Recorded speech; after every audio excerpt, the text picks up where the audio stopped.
जो अर्धांगिनी है वो भवानी है। तो गोस्वामी जी दूसरे श्लोक में एक साथ मां पार्वती और भगवान शंकर को वंदन करते हैं। क्यों? क्योंकि पार्वती जी श्रद्धा है और भगवान शंकर विश्वास है। आपसे मैं निवेदन करूं, गोस्वामी तुलसीदास जी कहते हैं, कोई मनुष्य कितना भी बड़ा विद्वान क्यों ना हो जाए, बड़ी बड़ी डिग्रियां अपने पास ले लें, परंतु यदि उस व्यक्ति के भीतर 3 वस्तुओं का अभाव है तो वो कितना भी बड़ा ज्ञानी क्यों ना हो जाए, उसको श्री रामचरितमानस समझ में आने वाला नहीं है। 3 वस्तुओं का अभाव जिसके पास है, 3 वस्तु क्या? बाबा कहते हैं, जे श्रद्धा संबल रहिता, दूसरा नहीं संतन कर सार, तीन कहूं मानस अगम अति, तीसरा जी नहीं न प्रिय रघुनाथ। जिस मनुष्य के जीवन में, हृदय में, भाव में श्रद्धा नहीं है, द्विवेदी जी क्या नहीं है? श्रद्धा नहीं है। जिसको जीवन में संतों की संगति नहीं प्राप्त हुई है, और तीसरा जो रघुनाथ जी के चरणों में प्रेम नहीं करता है, वो कितना भी बड़ा पढ़ा लिखा क्यों ना हो, उसको ये रामचरितमानस समझ में आने वाली नहीं है। ऐसा क्यों है महाराज? ऐसा इसलिए है कि हमारी श्रद्धा ही विश्वास को जन्म दिलाती है। आप समझिएगा, यदि भगवान कुछ नहीं है, भगवान कुछ नहीं है, हमारा विश्वास ही भगवान है। एक ही मंदिर है, उसमें 2 व्यक्ति जाते, एक चोर जाता है और एक भगत जाता है। चोर मंदिर में जाता है तो उसको विश्वास नहीं है कि ये भगवान है। उस मूर्ख को भगवान में भी पत्थर दिखाई पड़ता है, क्योंकि विश्वास नहीं है। और विश्वास नहीं है इसलिए वो पत्थर दिखाई देता है और वो मुकुट चोरी करके लेके चला जाता है। लेकिन उसी मंदिर में जब भगवान का भगत जाता है तो भक्त को पत्थर में भी भगवान दिखाई पड़ता है और वो उनके चरणों में प्रणिपात हो जाता है। क्यों? विश्वास के कारण। ये विश्वास कैसे जन्म लेगा? केवल और केवल श्रद्धा, दूसरा कोई कारण नहीं है। श्रद्धा होगी तब जाकर, तब संतन कर साथ। श्रद्धा जन्म लेगी तो विश्वास होगा, और विश्वास होगा तो संतों का संग मिलेगा। सरकार ने अभी भक्ति बताई, पहली भक्ति श्रवणम, भागवत जी के अनुसार। मानस जी में राम जी पहली भक्ति संत का संग बताते हैं। प्रथम भक्ति संतन कर संगा। सरकार, एक दिन तो मैं सोच रहा था कि इतना अलग अलग क्यों बताया गया। मैं निवेदन करूं सरकार, राम जी कहते हैं कि संत का संग प्रथम पहली भक्ति है। भागवतम जी में सरकार किसने सुनाया ये 9धा भक्ति? मुझे ज्ञान नहीं है भागवत जी का। नारद जी ने सुनाया कि प्रहलाद जी ने सुनाया? किसने सुनाया? हाँ, नारद जी ने। हम मुझे ज्ञान नहीं, इसलिए अपराध हो तो क्षमा करिएगा। वहां बताया गया पहली भक्ति सुनना है। क्यों? प्रहलाद जी अपनी मां कयाधु के अंक में थे, अंक में, और वो कयाधु पूछती थी हिरण्यकश्यप से कि आपका शत्रु कैसा है। तो हिरण्यकश्यप भगवान श्री हरि के स्वरूप का व्याख्या करता था, और अंक में पल रहे कयाधु जी उस स्वरूप को सुनते सुनते और भगवान के भक्त के रूप में ही गर्भ से जन्म लिए, भक्त बनकर ही जन्म लिए। और इधर शबरी मैया मतंग ऋषि के पास आई, और उस मतंग ऋषि रूपी संत के संग के कारण ऐसा पुण्य जागृत हुआ कि उनको राम जी का दर्शन प्राप्त हो गया। तो भाव क्या आया सरकार? मानस में कहा गया कि संत का संग पहली भक्ति, भागवत जी में कहा गया श्रवणम पहली भक्ति। दोनों सत्य है। निष्कर्ष यह है कि जिस साधन से आपको भगवत भक्ति प्राप्त हो रही है, वही साधन आपके जीवन का प्रथम भक्ति है। संत के संग से मिल जाए तो संत संग पहली भक्ति, सुनने से मिल जाए तो आपके लिए सुनना पहली भक्ति है। संत का, राम जी कहते हैं प्रथम भक्ति संतन कर संगा, और दूसरी भक्ति दूसरी रति मम कथा प्रसंग। संत के साथ रहिएगा तो संत केवल अनंत की चर्चा करते हैं। संत किसकी चर्चा करते हैं? अनंत की। अनंत की चर्चा सुनते सुनते एक दिन भगवान के चरणों में प्रीति जागृत हो जाएगा। कब? जब संत का संग होगा। और जब जीवन में तीनों जग जाएगा, श्रद्धा से विश्वास, श्रद्धा विश्वास से संत का संग, और श्रद्धा विश्वास संत संग के परिणाम से भगवत चरणानुराग, तब जाकर श्री रामचरितमानस इस मानस में प्रवेश करेगा। ये साधन है पूरा। गोस्वामी जी ने दूसरे श्लोक में ही श्रद्धा रूपिणी मां पार्वती और विश्वास के प्रतिमूर्त भगवान शंकर को वंदन किया। मैं आपसे कहूं, भगवान शंकर इस श्री रामचरितमानस के आचार्य हैं, और मां भगवती के कृपा से ये कथा गंगा शिव रूपी आचार्य से प्रकट होकर और आज पूरे जनमानस का धरती पर कल्याण कर रही है, केवल और केवल मां भवानी की कृपा से, दूसरा कोई कारण नहीं। तीसरे श्लोक में गोस्वामी जी ने पुनः एक बार भगवान शिव के जगत गुरु स्वरूप का वंदन किया। वंदे बोधमयम नित्यम गुरुम शंकर रूपिणम यमाश्रितो हि वक्त्रोपि चंद्रः सर्वत्र वंद्यते। गोस्वामी जी कहते हैं जो नित्य बोधमयम है, कौन? भगवान शंकर। नित्य बोधमयम कौन है? जो सदैव ज्ञान में अवस्थित रहे। भगवान ज्ञान के प्रतिमूर्त है शंकर जी, और जो ज्ञान स्वरूप है वही जगत को प्रकाश दे सकता है। इसलिए भगवान शंकर को जगत गुरु माना गया। बंदे बंदे बोधमयम नित्यम गुरुम शंकर रूपिणम। उदाहरण दर्शन करिए, यमाश्रितो हि वक्रोपि चंद्रः सर्वत्र वंद्यते। आपको पता है शंकर जी के ललाट पर कौन से चंद्रमा है? बताइए। प्रतिपदा के हैं, दूज के हैं, तृतीया के हैं, चतुर्थी के हैं, पंचमी के हैं, कि पूर्णिमा के हैं, कि अमावस्या के हैं? कौन है पता है? दूज के चंद्रमा। दूज के, एकदम टेढ़े, गलत तो नहीं बोल रहा हूं सरकार? दूज के चंद्रमा टेढ़े दिखाई दे रहा है, टेढ़े चंद्रमा। अच्छा आपसे पूछूं, जो आदमी रोज अपन चेहरा बदले वो आदमी कैसा होता है? रोज अपन चेहरा बदल ले, अच्छा आदमी होता है? चंद्रमा रोज अपन चेहरा बदलते हैं। समाज में भी लोग कहते हैं बहुत टेढ़ा आदमी है, बच के रहिए उससे, बहुत टेढ़ा आदमी। गोस्वामी जी कहते हैं ऐसे टेढ़े चंद्रमा भी जब जगत गुरु भगवान शंकर की शरण में गए तो गुरु के प्रभाव से आज चंद्रमा भी संसार में वंदनीय हो गए हैं। ऐसे भगवान शंकर को मैं वंदन करता हूं। कहो। चौथे श्लोक में आदि कवि बाबा वाल्मीकि जी और श्री हनुमान जी महाराज को वंदन किया है। पांचवें में जगत जननी मेरी मां जानकी को वंदन किया। छठे श्लोक में श्री रघुनाथ जी को वंदन किया।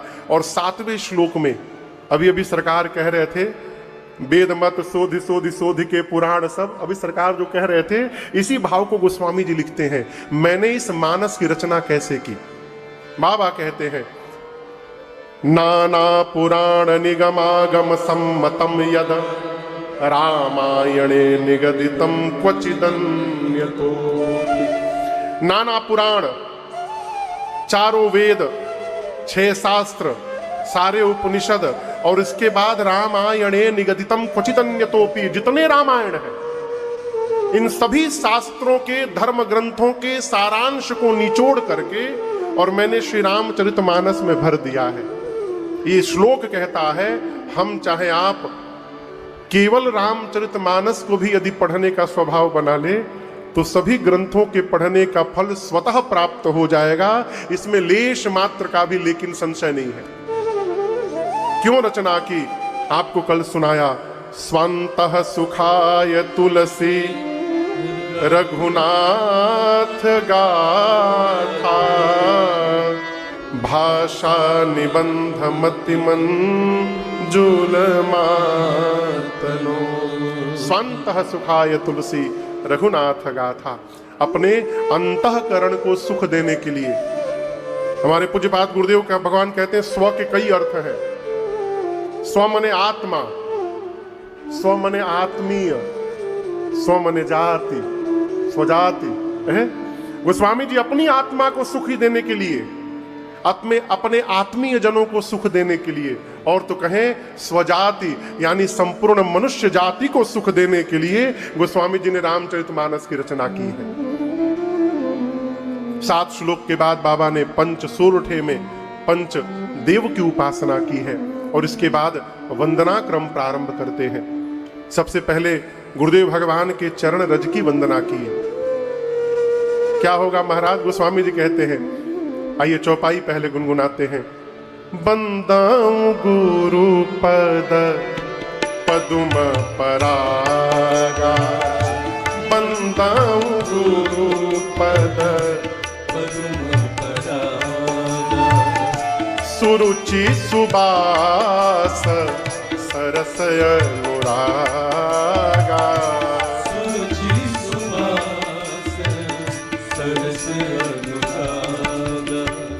आमिया मूरी माया चूरन चारो,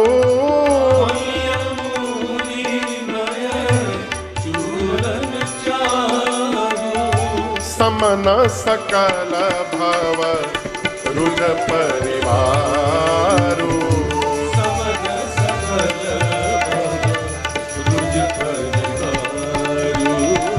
समन सकल भव रुज परिवारो,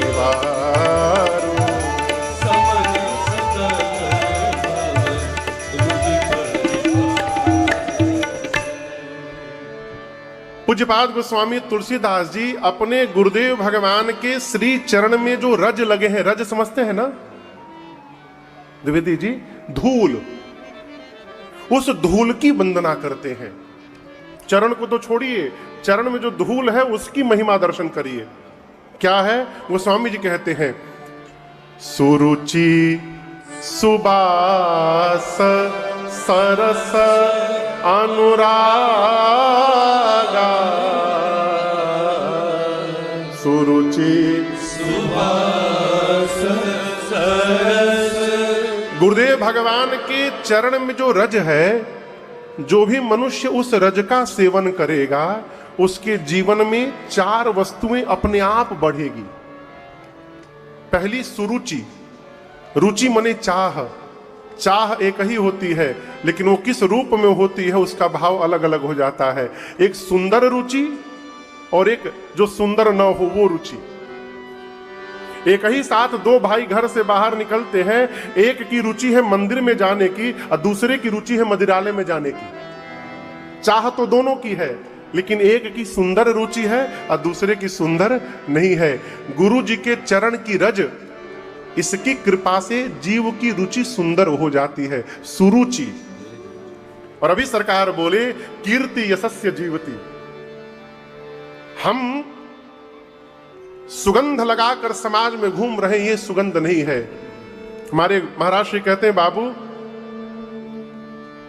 हमारे सामने जो हमारी चर्चा होती है वो हमारा परिचय नहीं होता है।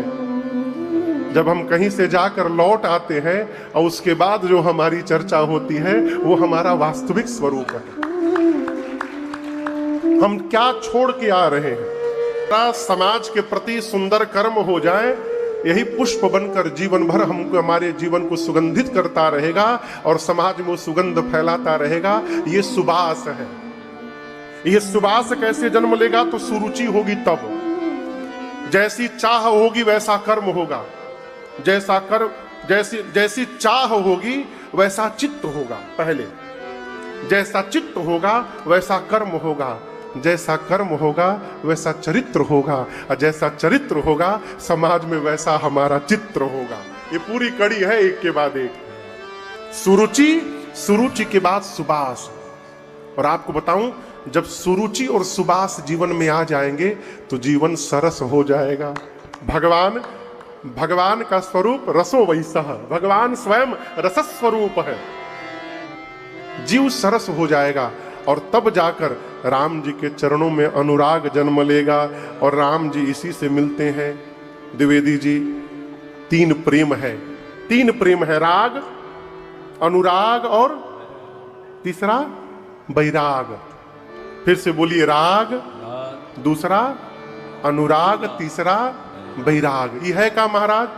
परिवार में जो प्रेम कर रहे हैं ये राग है।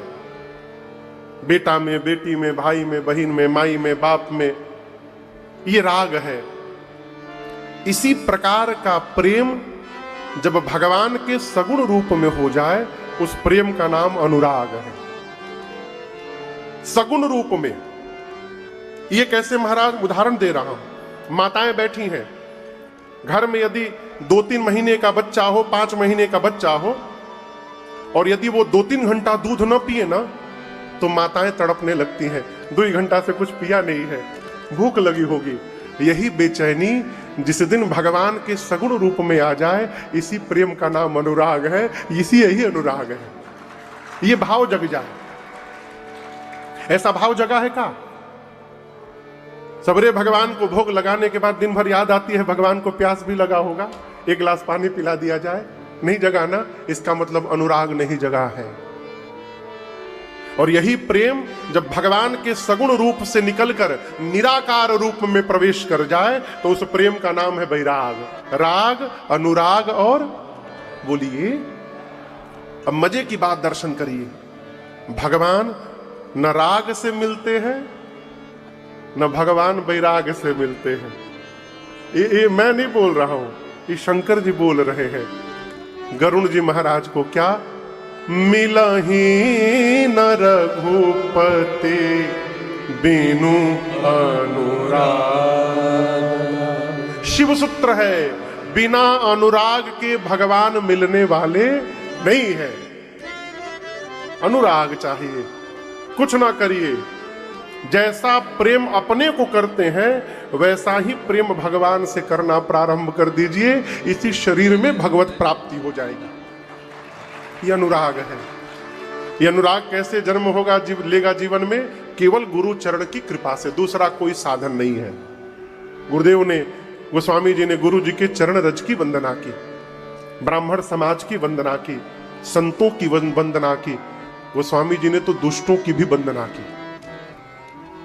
आज शिव विवाह की कथा गानी है, इसलिए इस प्रसंग को प्रणाम करते हुए आगे बढ़ते हैं। गोस्वामी जी भगवान के परिकर समाज नाम की सबकी वंदना करके, कल कितने घाट बताए थे आपको? 4। दूसरा घाट कहां है? तीर्थराज प्रयाग।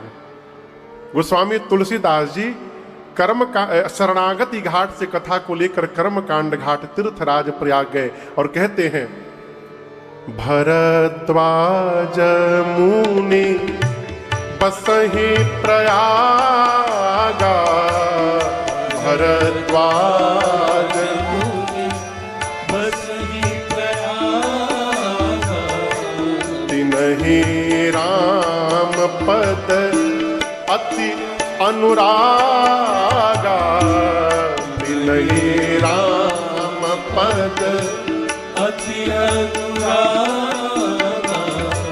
तापस समदम दया निधाना, तापस समदम दया निधाना, परमारथ पथ परम सुजाना, परमारथ पथ परम सुजाना, माघ मकर गत रवि जब होई, माघ मकर गत रवि जब होई, तीर्थपति आव सब कोई, तीर्थपति आव सब कोई, मज्जहि प्रात समेत उछाहा, मज्जहि प्रात समेत उछाहा, कहीं परस पर हरि गुण गाहा, कहीं परस पर हरि गुण गाहा, कहीं परस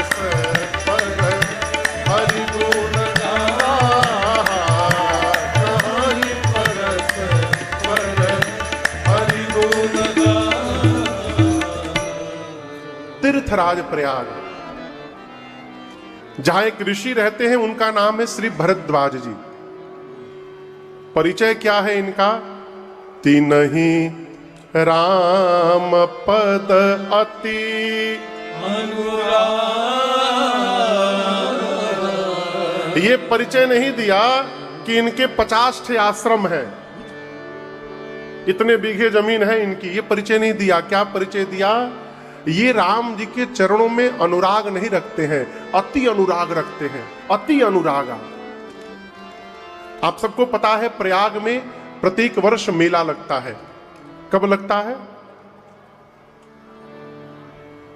माघ महीने में। कब लगता है?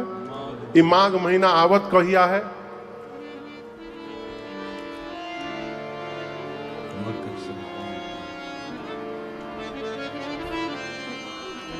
जनवरी के महीने में। कब आवत है? हाँ, मकर संक्रांति जब लगता है ना, माघ मकरगत रवि जब होई, तब से 1 महीने का मेला लगता है प्रयाग में। युगों से चलता आ रहा है। पूरे देश के ऋषि मुनि जाकर वहां 1 माह वास करते हैं। आनंद के साथ प्रातः काल त्रिवेणी जी में स्नान करते हैं और परस्पर एक दूसरे के पास जाकर के कथा सुनाते हैं और सुनते हैं। कहीं परस्पर हरि गुण गाहा। किसी पंडाल में कोई वक्ता है और कोई श्रोता है, दूसरे पंडाल में जो वक्ता था पहले वो जाके श्रोता बन गया, नीचे वाला वक्ता बन गया। सब एक दूसरे को सुना रहे हैं, सुन रहे हैं। 1 वर्ष 1 माह रहने के बाद जब सभी ऋषि मुनि वापस जाने लगे तो उन ऋषियों में एक ऋषि है जिनका नाम है याज्ञवल्क्य। क्या नाम है? याज्ञवल्क्य। परम विवेकी हैं।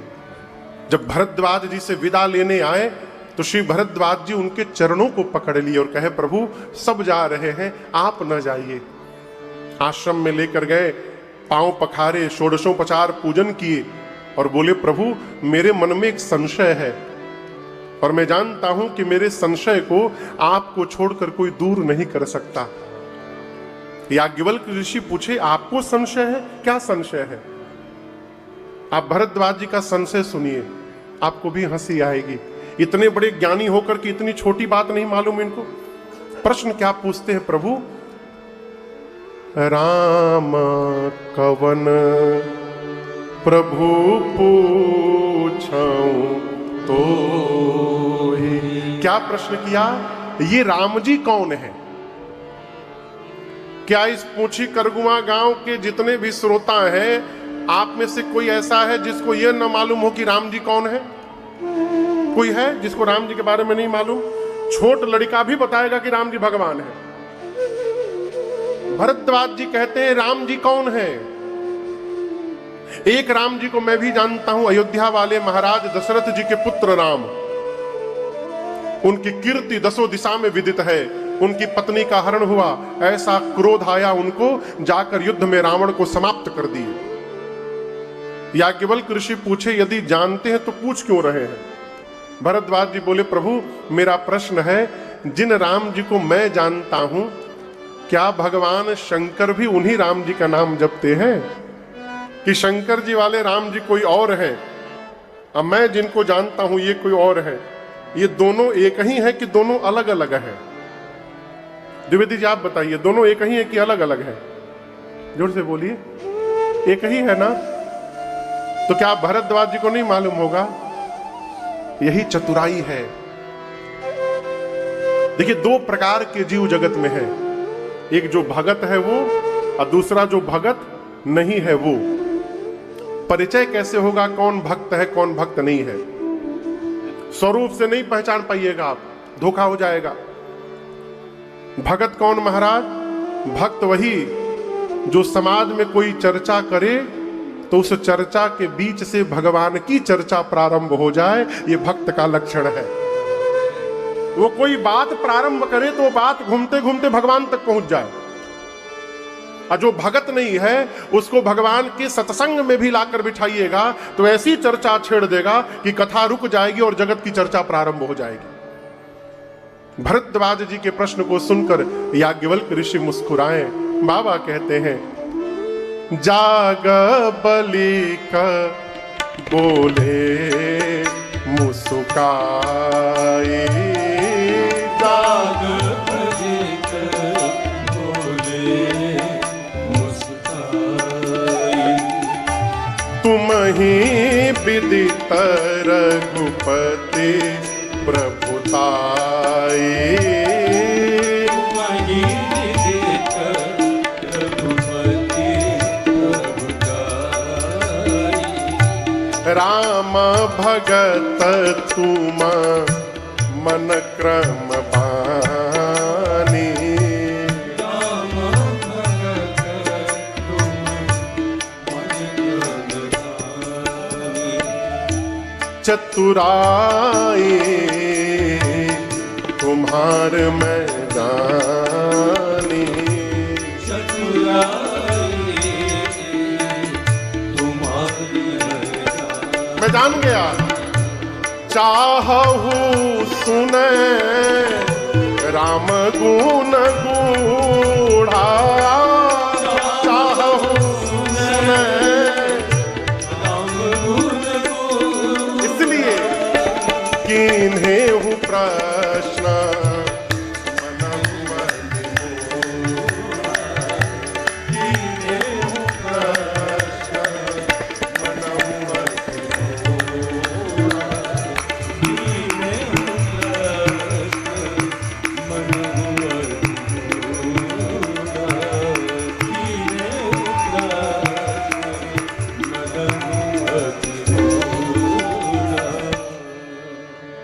श्री भरद्वाज जी के प्रश्न को सुनकर श्री याज्ञवल्क्य ऋषि मुस्कुराए, कहे मैं जान गया। भरद्वाज जी पूछे क्या जान गए? याज्ञवल्क्य ऋषि बोले मैं जान गया आप मनसा वाचा कर्मणा राम जी के भक्त हैं, आपकी चतुराई में जान गया। आप परम चतुर हैं। राम जी की गूढ़ कथा सुनने के लिए आप अपने को मूढ़ बना करके प्रश्न पूछ रहे हैं। ये बड़ा अद्भुत सिद्धांत है। हमारे एक चाचा हैं, अब तो नहीं रहे, वो कहते थे बाबू अपने से विद्वान से यदि कुछ प्राप्त करना चाहते हो, विद्वान व्यक्ति से यदि कुछ प्राप्त करना चाहते हो जीवन में, तो विद्वान के आगे सदैव मूर्ख बन करके बैठना चाहिए। बतिया बुझाता है? विद्वान के आगे विद्वान बन के बैठिएगा तो कुछ प्राप्त होने वाला नहीं है, आप केवल गलती निकालने में रह जाइएगा। सरकार आओ, साइड होकर साइड होकर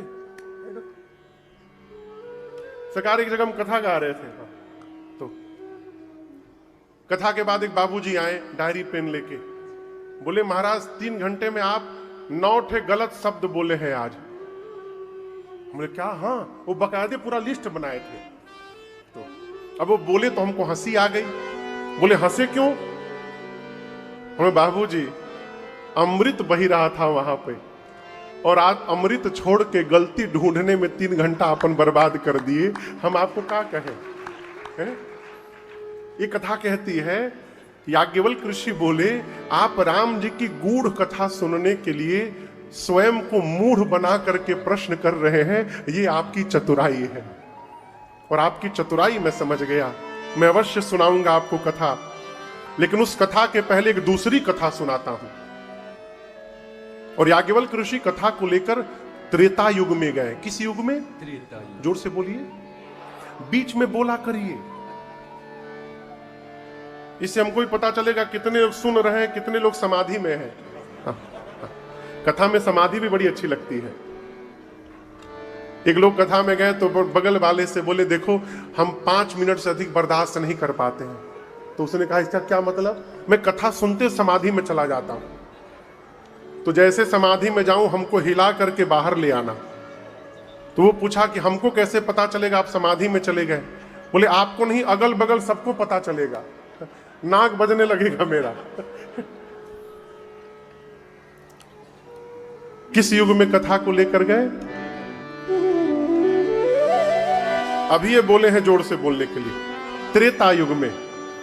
एक बार त्रेता युग में भगवान शंकर एक बार त्रेता युग माही शंभु गए कुंभज ऋषि पाहि एक बार। मानस में जब जब गोस्वामी श्री तुलसीदास जी ने एक बार शब्द लिखा, तब तब वहां पर कोई न कोई विशेष घटना घटित हुई। एक बार भगवान शंकर अपनी अर्धांगिनी सती मैया के साथ, यहां जो दिखाई दे रही है सती जी नहीं है, ये पार्वती जी हैं। पार्वती मैया ही पिछले जन्म में सती मैया थी। सती मैया को लेकर भगवान शंकर कैलाश से उतरे और दंडकारण्य में श्री अगस्त्य ऋषि के आश्रम में राम कथा सुनने के लिए गए। अब आप कल्पना करिए कि आपके घर बिना किसी सूचना के साक्षात भगवान शंकर सपरिवार पहुंच जाएं